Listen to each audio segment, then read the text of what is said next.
Welcome to another edition of BD Roundtable, where we take up issues in our country and then analyze them to your understanding. As usual, this afternoon we have in the house the Sunday editor of BusinessDay, Mr. Zebulum Agomuo, and of course the assistant editor also here at BusinessDay, Mr. Chuka uroko. And today we'll be looking at three issues actually, very quickly. And that is the sole administrator of Rivers State, who just concluded his 6 months, reign, of, if you like, if I may use that word, in Rivers State, Mr.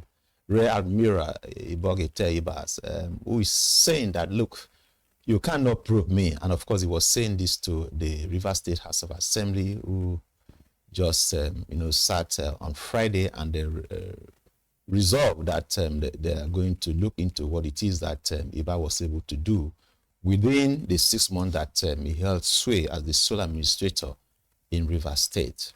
Of course, that's saying they want to probe, but Ibas is telling them, look, you cannot probe me. And so we're just going to discuss that and see how that will be. Of course, we are also going to talk about the direct distribution of fuel to a filling station to marketers by the Dangote refinery. A positive development, you may say, but of course there are other issues that people are raising regarding this. So we're also going to discuss this today. And of course, lastly, in Katsina State, bandits and of course the locals, facilitated by the local government there, are signing peace accord to stop rising insecurity in that state. And you'll be wondering whether bandits have become a government now that they are now deciding whether to continue to inflict pain on the people. So those are the three issues we'll be discussing today. And very quickly, without wasting our time, I will be going first to my immediate left, Mr. Uroko. Ibok-Ete Ibas has said that the Rivers State House of Assembly cannot probe him, investigate what it is that he was able to do. You recall within the 6 months that he was there, he was said to have received allocation amounting to about 297 billion naira. What has he done with that amount of money in 6 months? The House of Assembly, after the lifting of the suspension that the emergency rule that the president imposed, they sat the first time, I think it was on Friday or Thursday last week, and of course, part of the resolutions was that they will investigate what it is that the sole administrator was able to do with that amount of money in 6 months. But the still sole administrator is saying that you do not have the powers to probe me. What was your take on Thank you. if I may ask, can the House actually probe Ibas? In any case, he was not answerable to them. They were not the one that appointed him. He was appointed by Mr. President following the emergency rule that Mr. President declared. But they want to probe him. But he's saying, you can't probe me. What's your take on this? Okay, thank you so much, Josh, for that question. I'll look at it this way.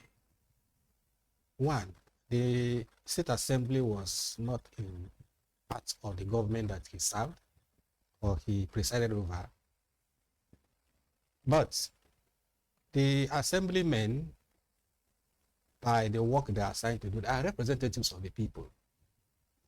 And the people, Rivers people, would actually want to know what happened to their money, or the money that was voted for his government belonged to the people of Rivers State. And for somebody to just come, sit as a government, walk away, that is walk in and walk away, and then there's no trace of any project executed by the man. And if he did, of course, it doesn't represent that kind of amount of money. So to that extent, I think those people have the right to say, we want to probe him. But perhaps probe may be too much an exercise to do. They can invite him to come and explain to us, what did you do with this money?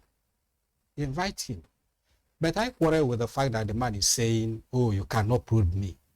that underscores the arrogance and impunity that define government officials in Nigeria. Once somebody is given power to preside over people's affairs, he becomes very arrogant. And then what defines his attitude is impunity. He does things just the way he does. And that reflects even the way they speak. So for him to say you cannot, of course, I read somewhere where his media aide was saying, if you try it, if you try that, you see. And that's giving that kind of thing to the State Assembly, who are representing the people of Rivers State. So I think the Assembly should just invite the man for questioning, and not perhaps to set up a panel that will just go into probing the man. How did he do it? Asking questions about where is what did you do with this money? You received this money, yes. What did you do with it? It may say, I did this or did that with it. So okay, thank you, Zeb. Let's assume that the House, like he said, has the right, so to say, to investigate what Ibas was able to do within the 6 months that he was there, and of course the amount of money that we received within that period. But is this probe, if maybe we investigation, is it really necessary? Shouldn't the House of Assembly, shouldn't they just be concentrating, on making relevant laws to move Rivers State forward, given the fact that in the last 6 months, that state has kind of stagnated in terms of economic progress. So shouldn't they just be focusing on this and then forget about this? Is it necessary to go into this probe, if I may ask? Thank you so much, Josh. And I want to greatly differ from what Mr. Uroko has said. Yeah. In the first place, democracy was suspended in Rivers State by the president for 6 months. And the House of Assembly, the State House of Assembly, was also suspended. Yeah. Which means the governor, the deputy governor, and the House of Assembly were all affected. It will be very erroneous, or it will be an error for the governor, now here resumed, to say that whatever the governor or the sole administrator did was a nullity. By the same token, it was also wrong for a House of Assembly that was on suspension, that did not exist at that time, while a sole administrator was in place, to come and say, we are going to probe you.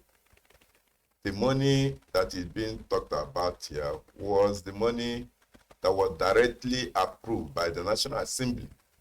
If anybody has to probe the sole administrator, it has to be the National Assembly that approved the budget. And Ibas is brimming with confidence that nothing can happen, because he knew the mandate given to him by those who installed him for 6 months. And he knew that the House of Assembly does not have the powers to probe him. So he's talking on the standpoint and on the background that those who appointed him, the president, people call them rubber stamp, National Assembly. So who will bear the cat? So people are just doing things with impunity, knowing that nobody can touch them. Yeah. It's not as if that anybody is beyond probe. Yeah. It's because the system we are running currently is a WAP system. It's a system that has been messed up. So everybody is doing his own thing. So nobody is looking at what anybody is doing. So the president can just do whatever he likes. A lot of things the president has done. You are traveling. You are not handing power over to your deputy. Nice. You move and you are taking decision from wherever you are. So these things are not constitutional. So so far it has been accepted as a norm in Nigeria. That's why people are just looking away from whatever anybody is doing and say, let them run with that. Okay, Chuka, of course, the sole administrator has come and gone. Thankfully, the democratic, governance has been restored now in Rivers State. The governor has resumed. Just yesterday, the governor was at Aso Rock to report to Mr. President that I have officially resumed duty. That's what people are saying in Rivers State. And of course, the House of Assembly, they've resumed too. So it means that we are. So what should the governor and the members of the State House of Assembly? Okay, because let's say in the last 6 months, Rivers has kind of suffered a setback. So to fast track the progress of Rivers State, and then of course bring governance to the benefit of the people, what should the governor and members of the House of Assembly be doing right now? Well, thank you. I think Fubara went to Aso Rock to thank the president that he had been restored to power. But what power or authority he has is still subject to debate, because he came out and told the world that, I won't abide by the agreement I have with the president. Even though we don't know somebody was asked, what is this agreement? Till today, because tomorrow it may be made public. But up to today, 6 months, almost, let us say maybe, because about 2 months ago, they entered into that kind of agreement. Nigerians are yet to know what are the terms of those agreements. And the man is still keeping it to himself, which means if it were something that is in favor in favor of Rivers people, perhaps he would have made it known to them. But I want to assume, or presume rather, that agreement may not be in the interest of the people, and that's why it is kept as a top secret. So to think about fast-tracking governance or doing whatever they are supposed to, of course, in a normal run of events, after serving 6 months, you come with some hit the ground running, because some ground have been lost. So ideally, the governor and the House of Assembly should actually be on their toes to make sure that the lost ground is recovered, even though they may not be able to recover everything. Because money was actually voted for the development of that state while the emergency lasted. But people, I don't think the Rivers people saw anything that looked like development or economic activity within that period. So to that extent, nobody knows what Fubara is actually capable of doing, because he has entered into an agreement with somebody, higher authorities. I see the absurdity in all of this that is the things happening in the Rivers State. We're talking about a PDP governor being subservient to no position, because the president is from another party, which ordinarily they shouldn't be even the best of friends. But that's but the president is the president of the country. Yes, it is. Yes, I mean, but at least a state from another party should have his own soul. But in Rivers State, it's not like that. All right. It doesn't have its own soul. So whatever we see going forward is a product of that meeting and the agreement, and how it comes. The Rivers people and the rest of us have to take them that way. All right, thank you, Chuka. I think what I can take from what you have said is that there's the need for the governor and of course the House of Assembly to actually work together, because at the end of the day, all of them are there to serve the people. I think the interest of the people should be paramount. Whatever it is that they are thinking of doing, I think that at the end of the day, the people should see the benefit of democracy, the dividends of democracy as we see. So we're going to a quick break now. When we return, the program will continue. We'll take a look at Dangote direct fuel distribution to marketers. And then, of course, lastly, we will also look at the insecurity situation in the Katsina state that has forced the residents of that state. These 9 local governments, as at today, have signed agreement to be able to stay safe, and they've signed this agreement with bandits. So when we return, we'll discuss these two other issues, and of course, we'll conclude. We're going to a short break now.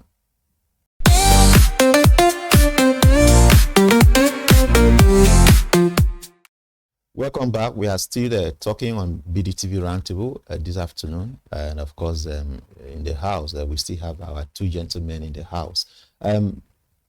Interesting thing is happening in Nigeria.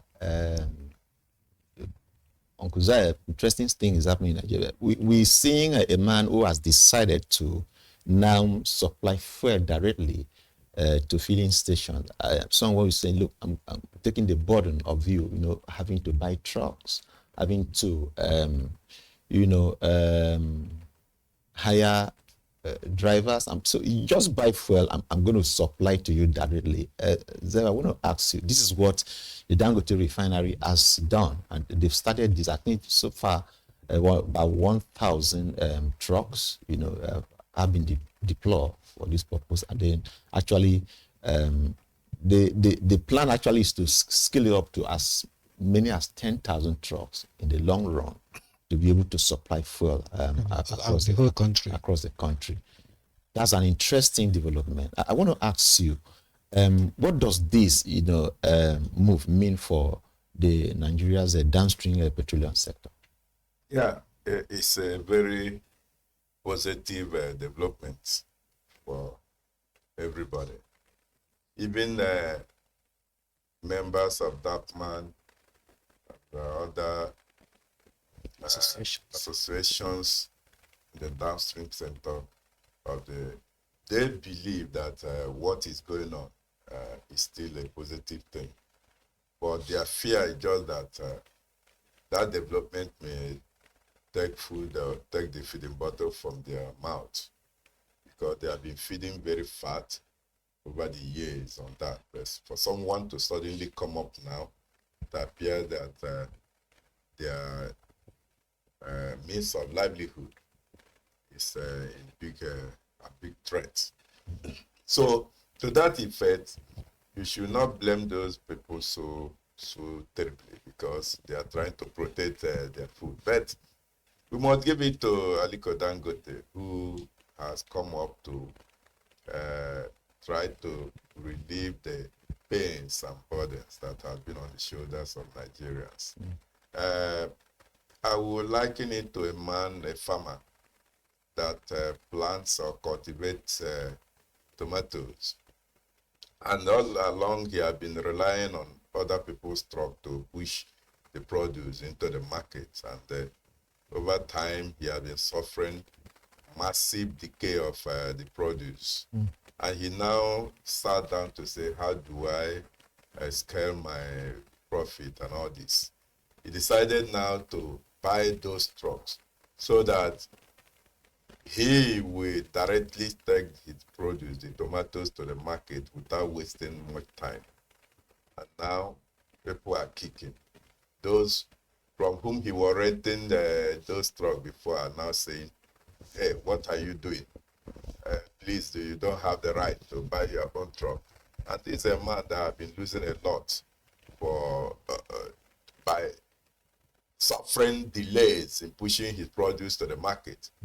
So I would liken that to what Dangote has done. Dangote has invested billions of dollars to float this refinery, and now said, I will not buy myself a prawn string of all these associations, and I will not depend on their trucks. Let me roll out mine. And he went and acquired 400 trucks. Or is it 400? 4,000 trucks. Yeah, 1,000 already on ground to do that. So, and these people are kicking. Actually, what my advice should be is that they should come to a round table, because these people also should not be allowed to fizzle out of the market, because they also have their own families and other responsibilities to take care of. There should be an amicable way of resolving these things without allowing them to just go and their business food. On their own part also, they should not think that Dangote has done any dangerous or try to done evil to them, because he's a businessman. He wants to do whatever it takes that is positive in order to make his business succeed and survive. Yeah. So that is what I can say. There is need for amicable resolution, and I will not want, I will want to advise that anybody who wants to, or those who are saying things that may endanger peace, should please rein in whatever thing they are saying. They should always be on the path of speaking reconciliation and speaking amicable resolution of the impasse between Dangote and the marketers. Interesting. Everybody needs to live and live well. Interesting. Collaboratively. That's what I can say for now. Yeah. Chuka, do you see this having positive impact on the prices of petroleum products? I mean, the direct distribution by Dangote.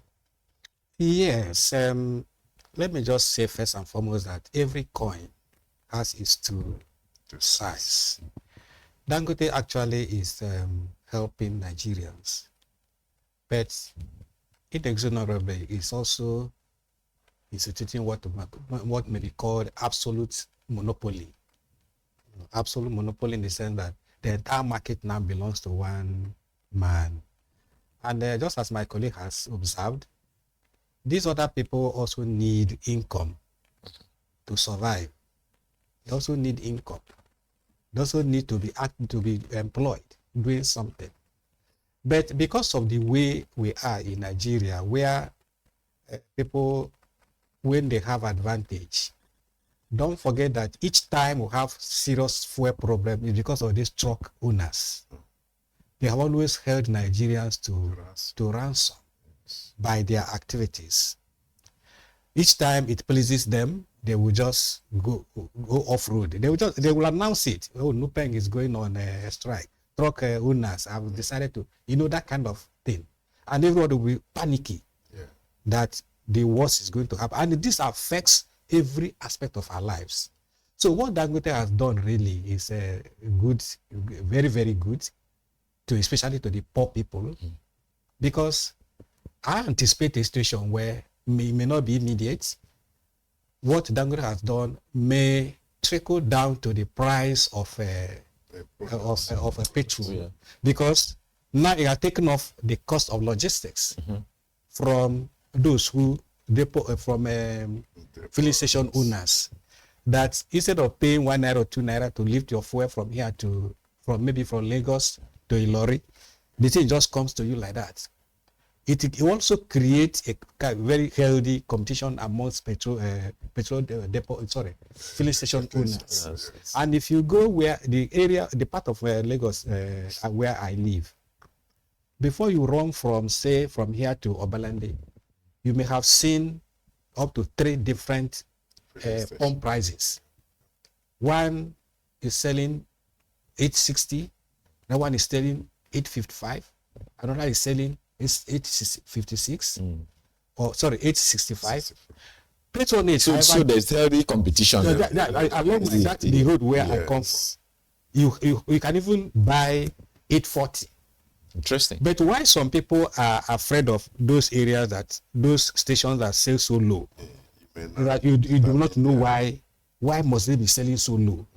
So for me, I would always buy from, especially I have a MRS in my area. They say highest, but I drive in there and fill my tank, because I believe that there must be something they have which others don't, and that's why they're selling higher and other people are selling lower.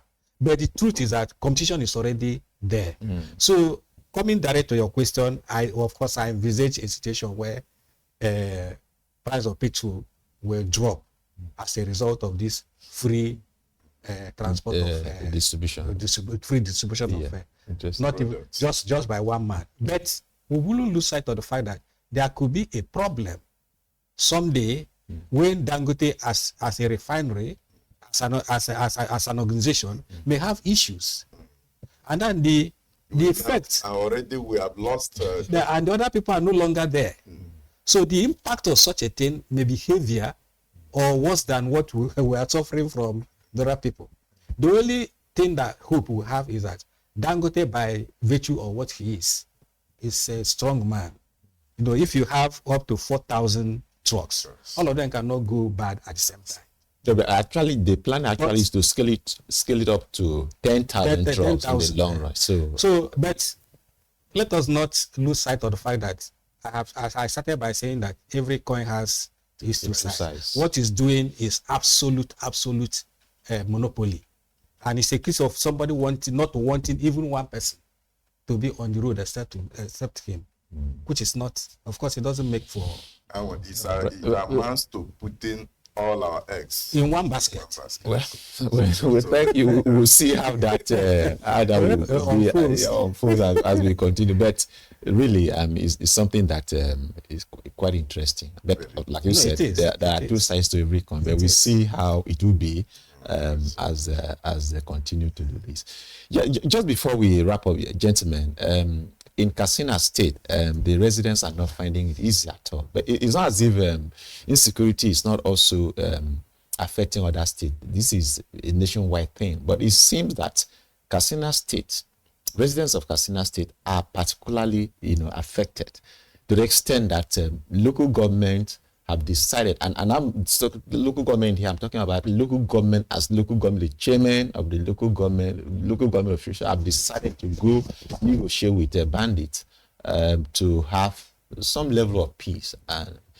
But what is worrying here is that section 14 B subsection 2 of the Constitution actually provides that the primary function, the primary purpose of government shall be for the protection of lives and property.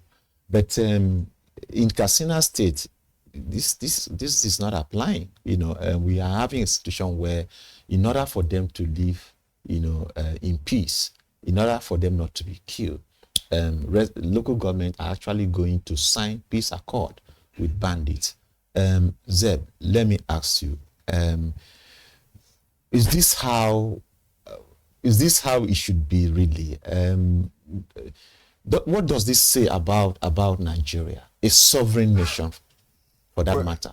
Thank you. It is said that when the needed is not available, the available become the needed.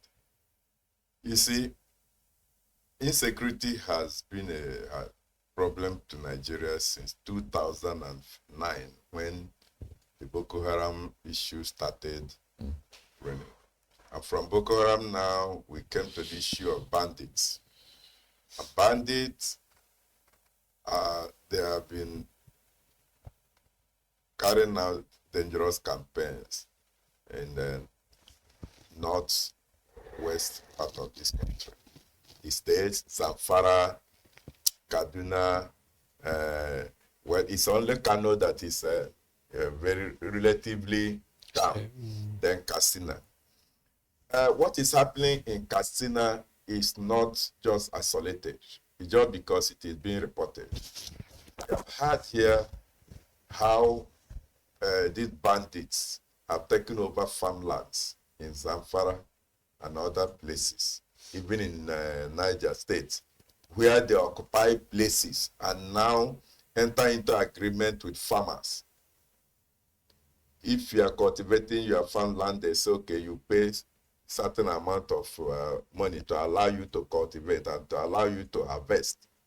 And these things are happening in Zamfara and in Niger State, maybe up to this point.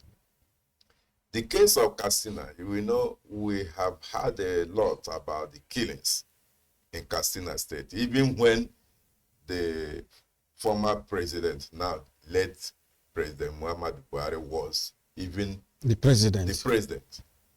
Killings have been happening even at a point. In fact, they even they ambushed the president convoy at a point. Yeah. So what the people of Katsina may have done is to show the government that they have lost confidence in government. Because that's quite sad. Very sad. Yeah. If their people are being killed on a regular basis and nobody is coming to their rescue, their people are being abducted and they pay heavy ransom. Sometimes after paying ransom, they even kill the people. They lose their people. So why not enter into peace accord with them, and then let's have peace. So it's an indictment on the security agencies, an indictment on government. Nobody should query them. Why did they enter into such alliance? They entered into such alliance at least to lower the scale of destruction, killing, and abduction that have been going on there. So it's a pity that Nigeria had descended into such another of insecurity, and I don't know. I pray that at a point in this the life of this administration, something things will get better. But as we are today, it's unfortunate, highly unfortunate. All right, thank you, Zeb. I think this is where we're going to wrap up. Unfortunately, we don't have enough time for Chuka to make his input on this insecurity situation. We are completely out of time. Sorry. So we'll come your way again next week, gentlemen. I want to thank you for as usual for coming to the studio to have this discussion. This is where we want to wrap up, and thank you for viewing. And please, until we come your way again next week, stay tuned. My name is Joshua Bassey. Thank you. Thank you for having us. Thank you.